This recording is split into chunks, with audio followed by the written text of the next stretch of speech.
কৃষ্ণ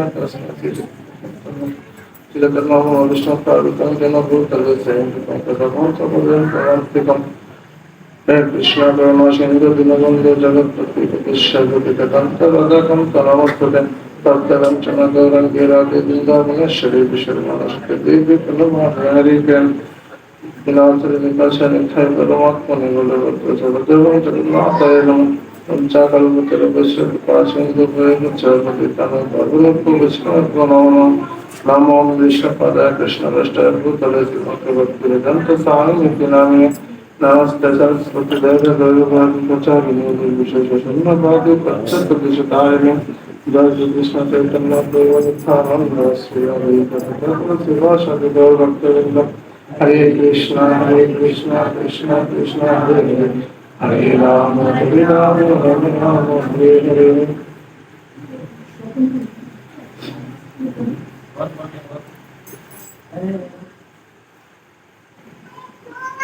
हरे कृष्ण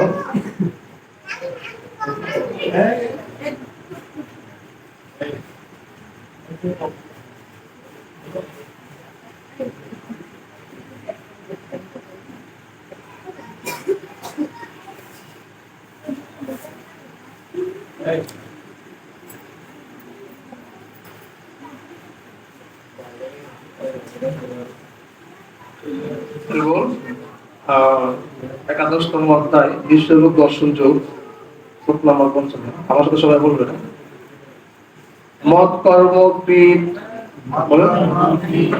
মত পরম মত ভক্ত সঙ্গ বর্জিত নির্বৈরব সর্বভূতেষু মাম এতি পাণ্ডব। অনুবাদ: হে অর্জুন, যিনি আমার অকৈতব্য সেবা করেন, আমার প্রতি নিষ্ঠাপরায়ণ, আমার ভক্ত, জড় বিষয়ে আসক্তি রহিত এবং সমস্ত প্রাণীর প্রতি শত্রুভাব রহিত, তিনি আমাকে লাভ করেন। তো ওই অধ্যায়টা হচ্ছে গীতা নির্যাস। এই শ্লোকটাকে বলা হয় গীতা নির্যাস। নির্যাস মানে, আচ্ছা আমরা বলুন তো, এই পৃথিবীর সর্বশ্রেষ্ঠ খাবার কোনটা? কে জানে? খাবার না না, ওটা তো আছে সর্বসাদ। আমরা তো প্রসাদ মনে করি কোনটা, কোন খাবারটা প্রকৃতিতে আমরা পাই সবচেয়ে শ্রেষ্ঠ খাবার কি? জল। আর তার বলেন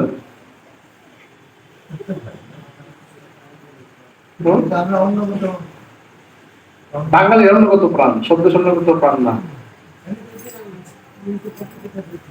সর্বশ্রেষ্ঠ খাবার হলো দুধ, কারণ দুধের মধ্যে সমস্ত প্রকার উপাদান আছে। দুধকে বলা হয় আদর্শ খাবার।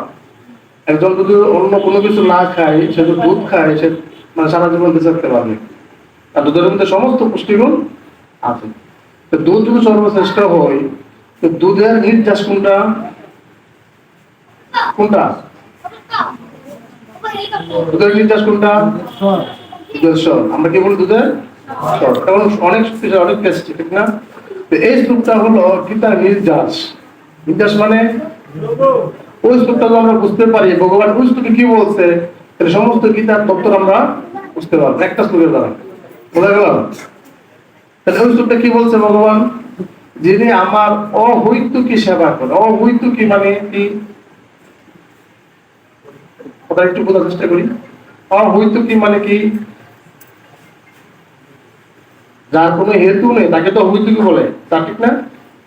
আচ্ছা, মানে কি হেতু মানে আমার যার কোনো, ভগবান আমাকে দেখ বা না দেখ, আমরা ভগবান অনেক কিছু চাই, তাই না? চাই কি না? অনেক কিছু আমরা চাই, কিন্তু ভগবান আমরা সব কি দেই? অনেক সময় দেয় না, আমরা এরকম ভাবি। কিন্তু ভগবান আমাদেরকে চাওয়া মাত্রই দেয়। ভগবান কাউকেই ফেরায় না। কেউ যদি ভগবান মন্দিরে যায় প্রণাম করে ভগবান যা চাই ভগবান তার তাই দেয়, কিন্তু ওই চাওয়াটাকে ভগবান 84 লক্ষ জন্ম দ্বারা ভাগ করে। কত লক্ষ জন্ম দ্বারা? কারণ ওই চাওয়াটা এই জন্মে এটা অ্যাপ্রোপ্রিয়েট কিনা, এই জন্মে সেটা উপযুক্ত কিনা, সেটা ভগবান বিচার করে। ও যে এই জন্ম এই চাওয়াটা আমার কাছে চাইলো, এটা এই জন্মে সে পাবে কিনা, এটা যোগ্য কিনা। যদি এই জন্মে সে না পায়, না যোগ্য হই, তাহলে ওই চাওয়াটা তার যে জন্মের প্রয়োজন ওই জন্মে তাকে এটা দিবে। এজন্য জ্ঞানীরা যারা সাধু মহাত্মা, তারা কি চায় ভগবানের কাছে? ভক্তি চায়। কারণ ওই একটা ছাড়া আমি চাইলাম, সেটা বুক করার জন্য আমাকে আবার আসতে হবে। এটাকে বলে অহৈতুকী সেবা, মানে ভগবান আমাকে দেখ বা না দেখ, প্রথম ধরে ভগবান দেই, কিন্তু ভগবান যদি আমাকে নাও দেয়, তারপর আমরা কি করবো? ভগবানের সেবা করবো। সেবা থেকে কোনো বিচ্যুত হওয়া যাবে না। কোনো কিছু না পেলে ভগবানকে গালিগালাজ করা যাবে না। আমরা গালিগালাজ করি না, ভগবান এত ডাকলাম জীবন। ঠিক আছে, আমার একটা বলতো, একটা গল্প আর কি, ভগবান আমার 1,00,000 টাকা দরকার, আমি 1,00,000 টাকা যদি পাই, 50,000 তোমার মন্দিরে দিব, আর 50,000 আমার। তুমি যদি বিশ্বাস না করো, তোমার বাকিটা তুমি রাখ খাতো, রাখ আমারটা আমার দেবো। ঠিক আছে, তারপর আমরা কি করে? ভগবানকে গালিগালাজ করা যাবে না, ভগবানের সাথে বিদ্বেষ ভাব নেওয়া যাবে না। তাহলে আমরা কি হয়ে যাবো? ধ্বংস হয়ে যাবো। ভগবান যদি বিদ্বেষ ভাব কি আসবে? ধ্বংস আসবে না, আমরা ধ্বংস হয়ে যাবে, পশুর হয়ে যাবে। ভগবান দেয় কেন না দেয়, এটা হচ্ছে অবৈতনিক সেবা। আমার প্রতি নিষ্ঠা পরায়ণ। নিষ্ঠা পরায়ণ মানে কি? একদিন দিব ভগবানের সেবা, আর দিব না, এটা কি নিষ্ঠা পরায়ণ বলে? প্রতিদিন দিব, প্রতিক্ষণে দিব। আমার ভক্ত জড় বিষয়ে আসক্তি রহিত। জড় বিষয় মানে কি? জড় বিষয় মানে কি? স্যার কই? স্যারকে জানি জড় বিষয়টা কি? জড় বিষয়টা আমার টাকা দরকার, আমার বাড়ি গাড়ি দরকার, ঠিক না? আমার অনেক সুন্দর চেহারা দরকার, আমি অনেক ফেসিয়াল করি, ছেলেরা তো অনেক মানে ফেসিয়াল করে, মেয়েরা তো অবস্থা খারাপ। যাই হোক, এই আমাদের সুন্দর দেহ দরকার, আমার অনেক টাকা দরকার, আমার চাকরি দরকার, আমার ব্যবসা দরকার, আমার 5 তলা বিল্ডিং দরকার, 5 তলা 10 তলা দরকার। এই যে চাহিদা, এই চাহিদা বলে জড় চাহিদা। জড় বিশ্বের আসক্তি রহিত, এই চাহিদার উপর টাকা যাবে না। আমরা দেখি কৃষ্ণ ভক্ত শুধু আমার কিছু ছিল, কে কে শুধু আমার কাহিনী জানে? শুধু আমার দরিদ্র ব্রাহ্মণ ছিল না, সে ভিক্ষা করে খাইতো না, প্রতি পারে পারে যে ভিক্ষা করতো, কোনোদিন ভিক্ষা দিয়েছে, কোনোদিন তাকে তাড়িয়ে দিছে, তাকে অপমান করছে, কোনোদিন তাকে সদয় করছে। অনেক দিন পর 1 টাকা প্রায় সে 15-20 দিন সে না খাই দিয়েছিল। এই মুহূর্তে এক বাড়ির থেকে 1 মুষ্টি চাল তাকে ভিক্ষা দেওয়া হলো। তার সন্তান ছিল 4জন, তার 3জন মারা গেছিল, সর্বশেষ একটা ছিল অনাহারে মারা গেছিল। তো তার স্ত্রীর নাম কে ছিল? বসুন্ধরা। বসুন্ধরা আমার তার গায়ে কাপড় ছিল না, উনি মানে ঘর থেকে বেরোতে পারতো না, না গায়ে কোনো কাপড় ছিল, গায়ে ছিল ছিল অবস্থা খারাপ ছিল। তারপরে কখনো সে কি করে নাই? ভগবানকে ভুলে নাই, ভগবানকে না দিয়ে সে কিছু খায় নাই। যখন সর্বশেষ 1 মুঠি চাল দিছিল এক লোকে, তখন সেটা ভগবান হয়তো বসছে, তখন আর এক লোক আসছে, আশা বলছে আমি 7 দিন ধরে খাই নাই, ওখানে 15 দিন ধরে, ওখানে 7 দিন ধরে, আমার কিছু ভিক্ষা দাও। তো গৃহস্থের কর্তব্য কি? গৃহস্থের কর্তব্য হইলো বিক্রি করে ভিক্ষা দেওয়া। পশু দেওয়া, তার খাবারটা দিয়ে দিচ্ছে। বসুন্ধরা 200 টাকা লাগাচ্ছে, এতদিন পর একটু ভিক্ষা পেল, ঠিক আছে? তারপরে সে কি করে নাই? এত বাড়ি গাড়ি দ্বন্দ্ব কিছু চায় নাই। সকাল ধরে শুধু আমাকে পেয়েছিল, 3 লোকের মালিক হয়েছিল, সেটা কাহিনীটা জানি। তো আমরা সেদিকে না যাই। তো সমস্ত প্রাণীর প্রতি শত্রু ভাব রহিত। সমস্ত প্রাণীর প্রতি কি? শত্রু ভাব রহিত। মানে কি? আপনি আমাকে ভালোবাসবেন, বাড়িতে যায় ঠ্যাং খাইবেন, সেটা কি ভালোবাসা হইলো? প্রকৃত ভালোবাসা হইলো? ঠ্যাং বুঝেননি, মুরগির রান। আমাকে ভালোবাসেন, সাধুর অনেক সম্মান করছেন, ওই করছেন, বাড়িতে যায় কি করলেন? মুরগি স্থির হইলেন, সেটা কি হইলো? সমস্ত প্রাণীর প্রতি কি তার ভালোবাসাটা হইলো? তাহলে কি আমারে ভালোবাসলেন, আর একটা প্রাণীরে কি করছেন? শত্রু ভাবছেন, ঠিক না? এখন আমি যদি ভগবানের সন্তান হই, আমি যদি ভগবানের তৈরি হই, ওই প্রাণীটা তো ভগবানের তৈরি, নাকি আপনি তৈরি করছেন? আমরা কে তৈরি করছি না? ওই প্রাণীটাও ভগবানের তৈরি। তাহলে আমরা ওই প্রাণীটাকে হত্যা করতে পারি না। এজন্য বলছে সমস্ত প্রাণীর প্রতি শত্রু ভাব রহিত, কারো প্রতি কোনো প্রকার শত্রু ভাব থাকা যাবে না। তিনি আমাকে লাভ করেন। কে ভগবানকে লাভ করেন? আমি আবার বলছি, যিনি অহৈতুকী সেবা করেন, আমার প্রতি নিষ্ঠা পরায়ণ, আমার ভক্ত, জড় বিষয়ে আসক্তি রহিত এবং সমস্ত প্রাণীর প্রতি শত্রুভাব রহিত। এই 4 ধরনের লোক যারা, তারাই ভগবানকে লাভ করেন। কি কি বলতো? 4টা কি কি? বসে বলো, সমস্যা নেই, বলো না, বসে বলো। অর্থাৎ ভগবানের সেবা করেন, হুম। এবং যিনি জড় বিষয়ে আসক্তি রহিত, যিনি সমস্ত জীবের প্রতি সত্যপথ রহিত, আরেকটা কি? যিনি নিষ্ঠা পরায়ণ। ঠিক আছে, তাহলে বোঝা গেল এই চারটা যিনি পালন করেন তিনি ভগবানকে লাভ করেন। বোঝা গেল? এটা হচ্ছে গীতার নির্যাস। কি এটা? গীতার নির্যাস। এখন প্রভুপাদ কি বলছে আমি একটু করি। জয় ছিল প্রভুপাদ কি জয়। কেউ যদি চিৎ জগতে কৃষ্ণলোকে সমস্ত ঈশ্বরের পরম ঈশ্বর শ্রীকৃষ্ণের সঙ্গে অন্তরঙ্গ ভাবে যুক্ত হতে চান, তাহলে তাকে এই বিধি অনুশীলন করতেই হবে, যা পরমেশ্বর ভগবান নিজে বলে দিয়েছেন। তাই এই শ্লোকটিতে ভগবত গীতা নির্যাস বলে মনে করা হয়। ভগবত গীতা এমনই একটি শাস্ত্র গ্রন্থ যা বৌদ্ধ জীবদের সঠিক পথে পরিচালিত করে। এই সমস্ত বৌদ্ধজীব পারমার্থিক জীবনের যথার্থ লক্ষ্য সম্বন্ধে বিস্মৃত হয়ে প্রকৃতির উপরে প্রভুত্ব করবার উদ্দেশ্যে জড়জগতে নিরন্তর সংগ্রাম করে চলেছে। ভগবত গীতার উদ্দেশ্য হচ্ছে কিভাবে আমরা দিব্য জীবন লাভ করতে পারি এবং পরমেশ্বর ভগবানের সঙ্গে আমাদের নিত্য সম্বন্ধ হৃদয়ঙ্গম করতে পারি তা প্রদর্শন করা, এবং কিভাবে আমরা ভগবানের কাছে ফিরে যেতে পারি সেই সম্বন্ধে শিক্ষা দেওয়া। এখানে এই শ্লোকে স্পষ্টভাবে যথার্থ পদ্ধতির ব্যাখ্যা করা হয়েছে, যার দ্বারা আমরা পারমার্থিক ক্রিয়াকলাপ ভক্তিযোগে সাফল্য লাভ করতে পারি। আমাদের সমস্ত শক্তি সর্বোত্তমভাবে কৃষ্ণ ভাবনাময় কার্যকলাপে রূপান্তরিত করা উচিত। শ্রীকৃষ্ণের সম্বন্ধযুক্ত ছাড়া অন্য কোন রকম কাজ করাই উচিত নয়। এই ধরনের কাজকে বলা হয় কৃষ্ণ কর্ম। আমরা নানা রকমের কাজকর্মে লিপ্ত হতে পারি, কিন্তু সেই কর্মফল ভোগ করার প্রতি আমাদের আসক্ত হওয়া উচিত নয়। আমাদের সমস্ত কর্মের ফল তাকে অর্পণ করা উচিত। যেমন কেউ ব্যবসায় লিপ্ত রাখতে পারেন, কিন্তু তার সেই কার্যকলাপ কৃষ্ণ ভাবনামৃতে রূপান্তরিত করতে হলে তাকে শ্রীকৃষ্ণের জন্য ব্যবসা করতে হবে। শ্রীকৃষ্ণ যদি সেই ব্যবসায়ের মালিক হন, তাহলে সেই ব্যবসায়ের সমস্ত লাভের ভোক্তা হচ্ছেন শ্রীকৃষ্ণ। কোনো ব্যবসায়ী যদি লক্ষ লক্ষ টাকা থাকে এবং তিনি যদি তা শ্রীকৃষ্ণকে দান করতে চান, তাহলে তিনি তা করতে পারেন। এটাই হচ্ছে শ্রীকৃষ্ণের জন্য কর্ম। নিজের ইন্দ্রিয় তৃপ্তির জন্য বড় বড় প্রাসাদ তৈরি না করে তিনি শ্রীকৃষ্ণের জন্য সুন্দর একটি মন্দির তৈরি করতে পারেন। তিনি সেই মন্দিরে শ্রীকৃষ্ণের শ্রী বিগ্রহ প্রতিষ্ঠা করতে পারেন এবং শ্রী বিগ্রহের সেবা পূজার আয়োজন করতে পারেন। এবং ভগবত ভক্তি সংক্রান্ত প্রামাণিক গ্রন্থাবলীতে সেই সম্বন্ধে বর্ণনা দেওয়া আছে। এই সমস্ত হচ্ছে কৃষ্ণ কর্ম। কর্মফলের প্রতি আসক্ত না হয়ে শ্রীকৃষ্ণকে সেই ফল অর্পণ করা উচিত। খাদ্যদ্রব্য শ্রীকৃষ্ণকে অর্পণ করে ভগবানের প্রসাদ রূপে তা গ্রহণ করা উচিত। কেউ যদি শ্রীকৃষ্ণের জন্য একটি বিরাট বাড়ি তৈরি করে এবং সেখানে শ্রীকৃষ্ণের বিগ্রহ স্থাপন করেন, তাহলে সেখানে বসবাস করতে কোনো বাধা নেই। তবে মনে রাখতে হবে যে শ্রীকৃষ্ণই বাড়িটির মালিক। এই হচ্ছে কৃষ্ণ ভাবনামৃত। কেউ যদি শ্রীকৃষ্ণের মন্দির নির্মাণ না করতে পারেন, তাহলেও তিনি শ্রীকৃষ্ণের মন্দির মার্জন করার কাজে নিজেকে নিযুক্ত করতে পারেন, সেটিও কৃষ্ণ কর্ম। আমরা একটি বাগান করতে পারি, যার এক পালি জমি আছে। ভারতবর্ষ সকলের এমনকি নিতান্ত গরিব লোকেরও কিছু না কিছু জমি আছে। সেই জমিতে বাগান করে তার ফুল শ্রীকৃষ্ণকে নিবেদন করতে পারি। আমরা তুলসী বৃক্ষ রোপণ করতে পারি, কারণ তুলসীর পাতা, তুলসীর মঞ্জুরি ভগবানের সেবার জন্য অত্যন্ত প্রয়োজনীয়। ভগবত গীতা শ্রীকৃষ্ণ তা অনুমোদন করেছেন। পত্র পুষ্প ফলম, তিনি বলেছেন যে কেউ যদি পত্র পুষ্প ফল অথবা একটু জল ভক্তি সহকারে তাকে অর্পণ করেন, তাহলে তিনি প্রীত হন। এই পত্র বলতে তুলসী পত্রকে উল্লেখ করা হয়েছে। সুতরাং আমরা তুলসী বৃক্ষ রোপণ করতে পারি এবং তাতে জল দিতে পারি। এভাবে অত্যন্ত দরিদ্র যে মানুষ, তিনিও ভগবান শ্রীকৃষ্ণের সেবায় নিযুক্ত হতে পারেন।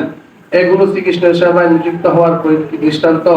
মৎপরম কথাটি তাকে উল্লেখ করে যিনি শ্রীকৃষ্ণের পরম ধামে তার সঙ্গ লাভ করাটাই জীবনের পরম ধর্ম বলে মনে করেন। এই ধরনের মানুষ চন্দ্রলোক, সূর্যলোক, স্বর্গলোক অথবা এমনকি ব্রহ্মাণ্ডের সর্বলোক, ব্রহ্মলোকেও উন্নতি হওয়ার আকাঙ্ক্ষা করেন না। এই সবের প্রতি তার কোনো আকর্ষণ নেই।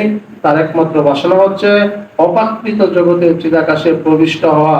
আর এমনকি সেই অপাকৃত জগতের চিদাকাশে দেদীপ্যমান ব্রহ্মজ্যোতিতে লীন হয়ে যেতেও তিনি চান না, কারণ তার একমাত্র বাসনা হচ্ছে অপাকৃত জগতে সর্বোচ্চ গ্রহলোকে কৃষ্ণলোক বা গোলক বৃন্দাবনে প্রবেশ করা।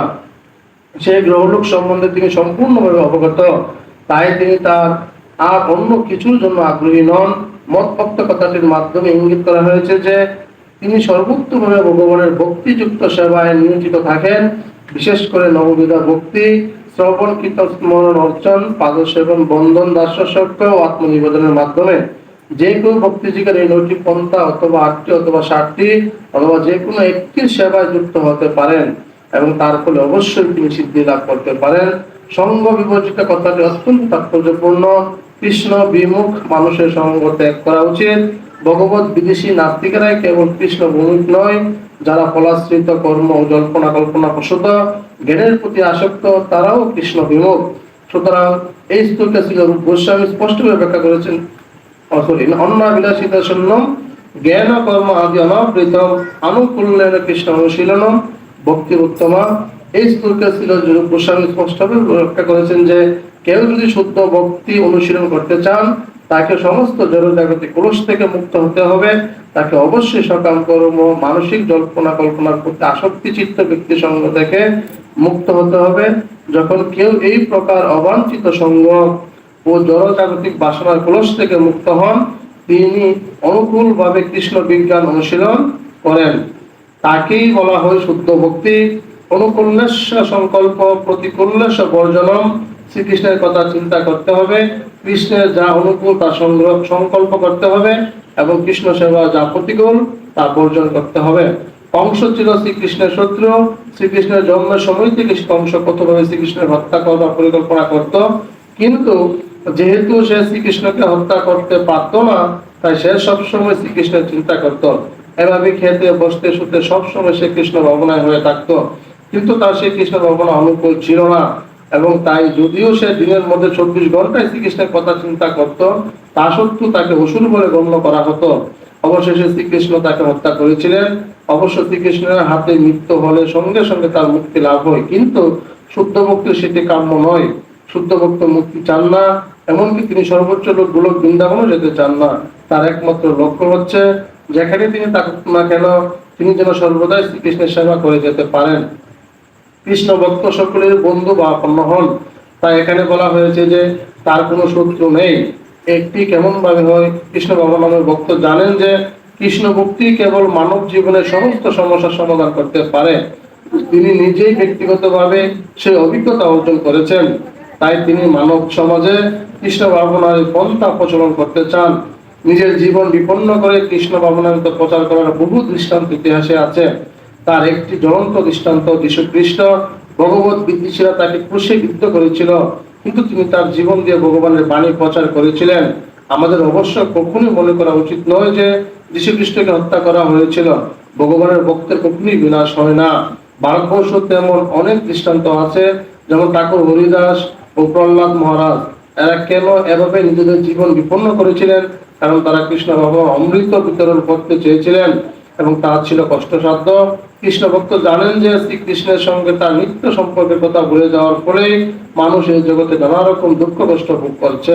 সুতরাং মানব সমাজে তার শ্রেষ্ঠ উপকার হচ্ছে প্রতিবেশী মানুষকে সব রকম জড়জাগতিক সমস্যাগুলির হাত থেকে মুক্তি দেওয়া।